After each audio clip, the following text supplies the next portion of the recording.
So, my name is Dr. Anandji Puranik, and now we shall be discussing about matrices, of course, in singular form matrix. So, simple meaning matrix is an arrangement of numbers in rows and columns. So, arrangement of numbers in rows and columns is called as matrix, and the order of the matrix is nothing but m cross n. We write it as m by n or m cross n, where m denotes the number of rows and n denotes number of columns.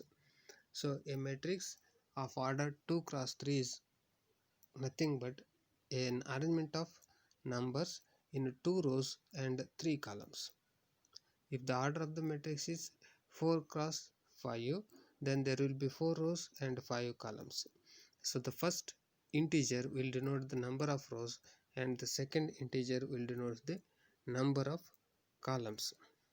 If in a matrix number of rows is equal to number of columns, it is called as a square matrix. A square matrix is one in which number of rows is equal to number of columns. So these are the elementary ideas we are already discussed. So anyhow, we will recall few of the terms and terminologies used here. So we may be using the term matrix, square matrix, diagonal matrix, upper triangular matrix, lower triangular matrix, and column matrix, constant matrix, and so on. So we shall be discussing or we shall be recalling these terms. And a matrix which contains only a row, only one row, is called as row matrix. A matrix containing only one column is called as column matrix. And a submatrix obtained by eliminating few rows and few columns. In other words, from the given matrix, if we eliminate some rows and some columns, then the result will be a submatrix. And if in a submatrix the number of rows is equal to number of columns, it is called as a square submatrix. Square submatrix. The largest square submatrix of a matrix is called as minor of the matrix. A square submatrix obtained by deleting some rows and some columns is called as minor of the matrix. And the largest square submatrix or the largest minor determines the rank of the matrix. I repeat once again, minor is nothing but a square submatrix obtained by deleting some rows and some columns. The largest minor or the largest square submatrix determine the rank of the matrix. In other words, rank of the matrix is the order of the largest square submatrix which has non-zero determinant. So for the given matrix, we first find out a largest square submatrix which has non-zero determinant, and the order of the largest square submatrix having non-zero determinant is called as rank of the matrix. We also note that rank of the matrix is always less than equals to number of rows and also less than equals to number of columns. In other words, rank of the matrix is less than equals to minimum of both the terms, number of rows and number of columns. So this is how we decide the rank of the matrix. Rank of the matrix is decided by the order of the largest square submatrix having non-zero determinant. But here we plan another technique. We use another technique that decides the rank of the matrix very easily. What we can do, we reduce the given matrix to some simpler form, what are called as echelon form or normal form. Any of these simpler forms, either we may reduce the given matrix to echelon form or we may reduce it to normal form, and in the simpler form, that is in the echelon form or in the normal form, we count only number of non-zero rows. Number of non-zero rows in the simple form matrix, and that will give you the rank of the matrix. In other words, here rank of the matrix is number of non-zero rows either in the echelon form of the matrix or normal form of the matrix. We have used one term non-zero row. A non-zero row is nothing but a row consisting of at least one non-zero element. A row consisting of at least one non-zero element is called as non-zero row. Otherwise, that row contains only zero entries. All the elements in the row are zeros, and it is called as zero rows. A null matrix. A null matrix consists all rows as zero rows. In other words, all the entries in the null matrix are zero. So what I am saying, the rank of the matrix is number of non-zero rows appearing in the echelon form or normal form. I repeat once again, rank of the matrix, rank of the given matrix is number of non-zero rows occurring in the echelon form or normal form of the given matrix. So any matrix can be reduced to these simple forms, normal form or echelon form.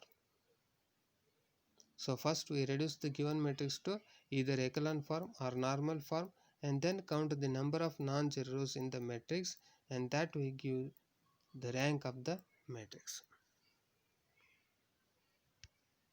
So let us understand what are the simple forms of the matrices. What is the definition of echelon form of the matrix and what is the normal form of the matrix?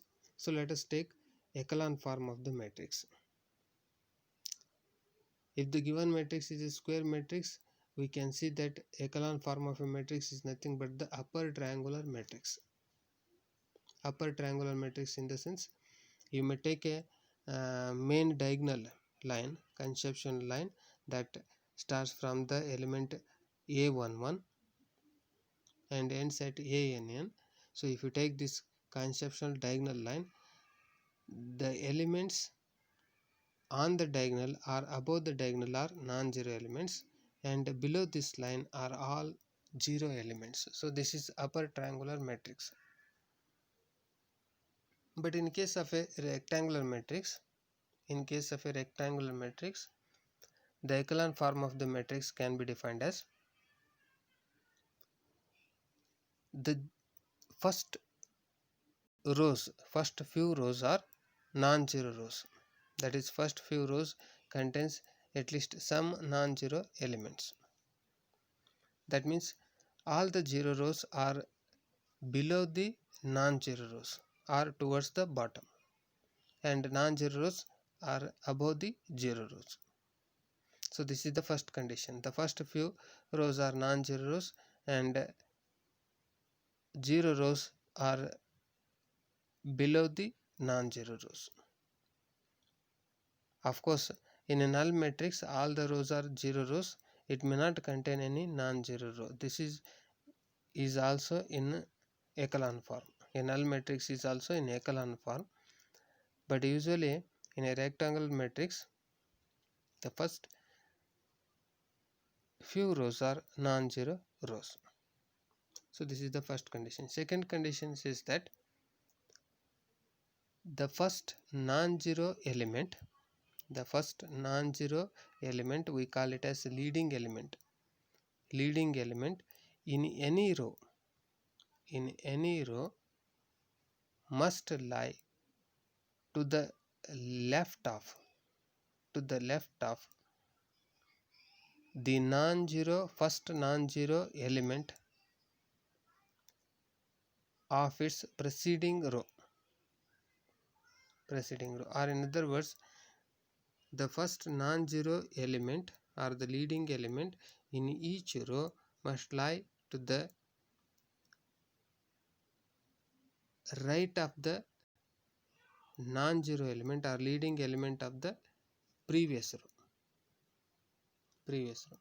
For example, if the leading element occurs at A11, the leading element is a non-zero element occurring in A11, then below this element or below A11 all the elements must be 0.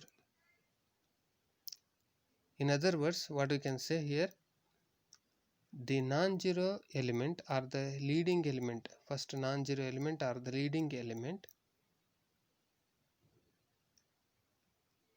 below that element in a column below the first non-zero element are all zero entries. ಒಂದು ಲೈನಿನಲ್ಲಿ ಮೊದಲನೇ ನಾನ್-ಜೀರೋ ಎಲಿಮೆಂಟನ್ನು consider ಮಾಡಿದರೆ ಅದ್ರ ಕೆಳಗಡೆ ಇರತಕ್ಕಂಥ ಆ ಕಾಲಮಿನಲ್ಲಿರ್ತಕ್ಕಂಥ ಎಲ್ಲ ಎಲಿಮೆಂಟ್ಸ್ಗಳು 0 ಆಗಿರಬೇಕು.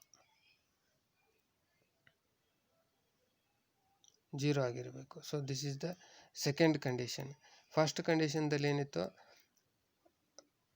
ಮೊದಲಿನ ಕೆಲವು ಸಾಲುಗಳು ಅಡ್ಡ ಸಾಲುಗಳು non-zero rows ಆಗಿರಬೇಕು. 0 rows must occur at the bottom of the matrix. 0 rows occurs at the bottom of the matrix. And second thing is, if you take a conception line starting from the first non-zero element parallel to the main diagonal, the elements below this line must all be 0. We take one example and then we shall discuss about it. So here the first matrix, if you consider, it is a 3 cross 3 matrix. It is a square matrix, and if you take a main diagonal, all the elements below this main diagonal elements are 0, so it is in echelon form. Let us consider the second matrix. Here there are 4 rows and 4 columns. It is also a square matrix, but here the leading non-zero element occurs at A22. A11 is 0, A22 is -1. So this is the first leading non-zero element in the first row. So if you take a conception line which is parallel to the main diagonal line, that is passing through -1 0 0, that is passing through A22, then the second element is A23 and the third element is A34. So if you take a conception like this, that is starting from -1, below all these elements are 0 elements. Or if you consider the leading non-zero element -1, below this in the same column all the elements are 0. So this is also in a row echelon form. The third one you can take, it is also similar to the upper triangular matrix. If you take a conception line starting from -1 and parallel to the diagonal line, you see that all the elements below this are 0, so it is also in echelon form. Please watch this video and tell your suggestions or comments to my WhatsApp number, or send your suggestions and comments to my WhatsApp number.